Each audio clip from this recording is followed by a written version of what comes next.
Hello guys, আসসালামু আলাইকুম। Welcome back to my channel. কেমন আছেন আপনারা সবাই? আলহামদুলিল্লাহ, আমরা তো বেশ ভালো আছি। তো আজকে এসেছি আপনাদের সাথে একটি ব্লগ ভিডিও শেয়ার করার জন্য। তো প্রথমে আমি আমার রুমের একটু হোম ট্যুর দিচ্ছি। হোম ট্যুরে একটুখানি গোছগাছ করে আমি চলে যাব রান্নায়। দেখুন ঝটপট করে আমি আমার রুমটাকে কিভাবে একটু গুছিয়ে গাছিয়ে নিয়ে রান্নায় চলে যাব। তো দেখতেই থাকেন, আমার সাথেই থাকেন, কি কি রান্নার আয়োজন করতেছি রেসিপি আকারে শেয়ার করব আপনাদের সাথে।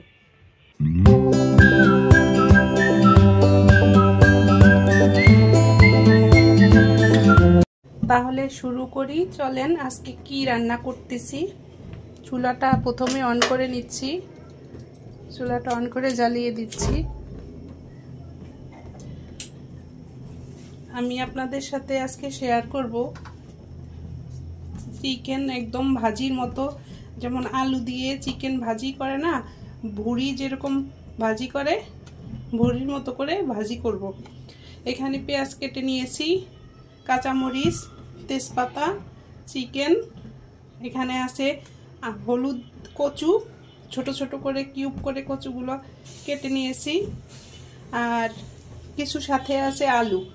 তাহলে চলুন, প্রথমে আমি কড়াইতে পেঁয়াজ দিয়ে দিলাম, পরিমাণ মতো পেঁয়াজ দিয়ে দিলাম, কাঁচামরিচ দিয়ে দিলাম,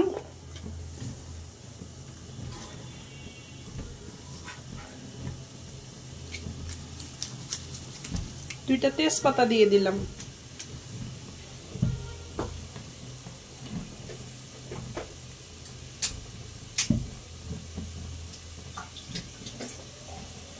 দিয়ে দিলাম গরম মশলা।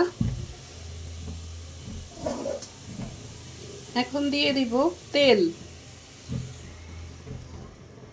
তেলটা একটু বেশি পরিমাণেই নিতে হবে।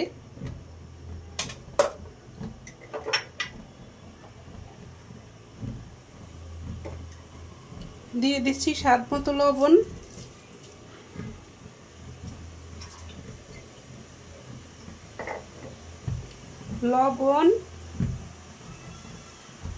তেল, কাঁচামরিচ, তেজপাতা, গরম মশলা দিয়ে এটাকে সুন্দর করে লাল লাল করে একটু ভেজে নিব।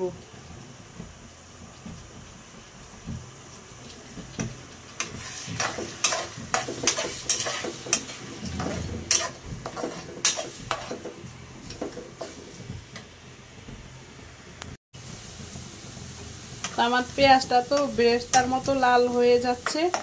তো এই পর্যায়ে এসে আমি চিকেন কেটে ধুয়ে পরিষ্কার করে রেখেছি, সেই চিকেনগুলোকে এর ভিতরে আগে দিয়ে দিব। আগে আমি অন্য কোনো মশলা দেব না।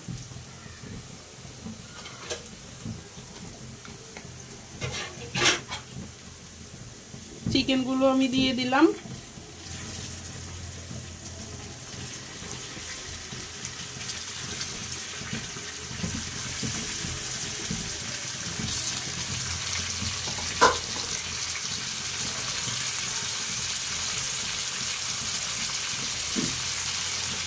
চিকেনগুলোকে দিয়ে সুন্দর করে একটু নাড়াচাড়া করে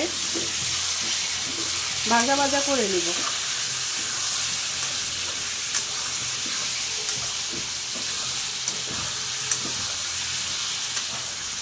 10 মিনিটের জন্য এটাকে সুন্দর করে একটু ভেজে নিব।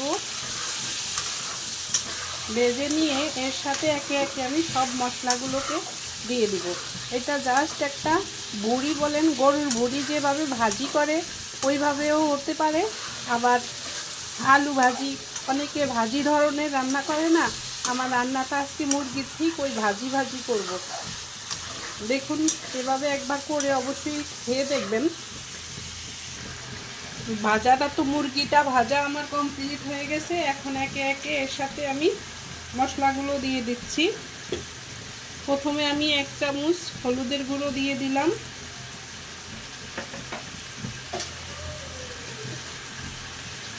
দিয়ে দিলাম 1 চামচ মরিচের গুঁড়ো,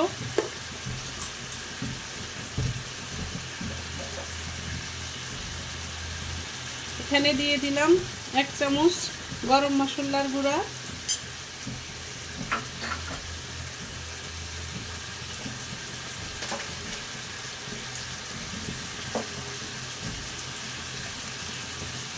এখানে 1 চামচ, চামচ না ঠিক খন্তি দিয়ে চামচের পরিমাপটা করে নিয়ে 1 চামচের মতোই আদা রসুনের পেস্ট দিয়ে দিলাম। দিয়ে সুন্দর করে এটাকে নেড়ে চেড়ে নিব। আরও কিছুক্ষণ এটাকে একটু কষাবো।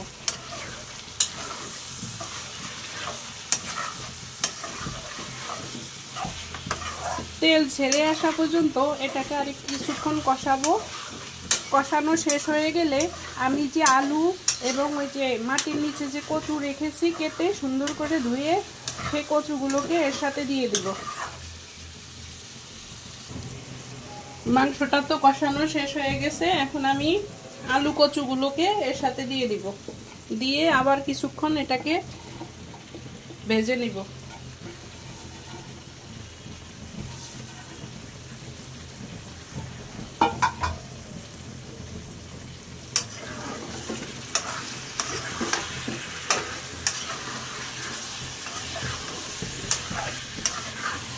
সুন্দর করে এটাকে কষাতে হবে। যত কষাবেন আপনি ততই আপনার তরকারি রান্না ভালো হবে, খাইতে টেস্ট হবে।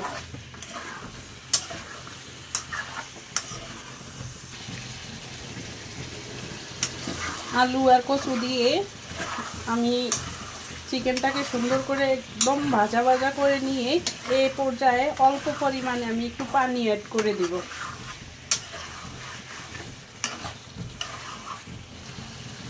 অল্প পরিমাণে পানি অ্যাড করে দিলাম। বাস এতটুক পানি দিব।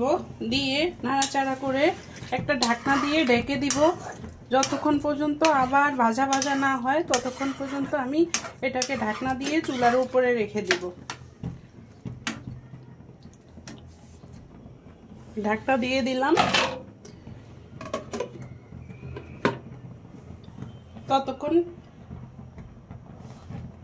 ততক্ষণ পর্যন্ত এটাকে চুলায় জাল করে দিতে হবে, যতক্ষণ না ঝোলটা একদম শুকিয়ে না আসে।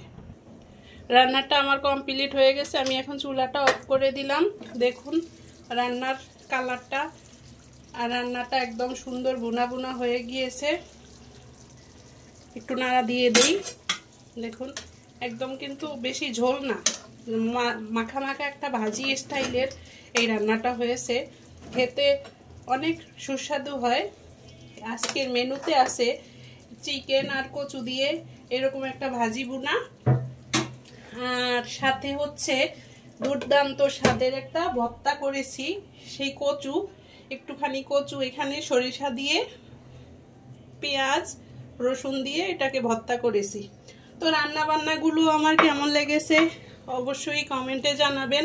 আর রান্না শেষে দেখুন আমি কিচেনটাকে পুরোপুরি ক্লিন করে নিয়েছি।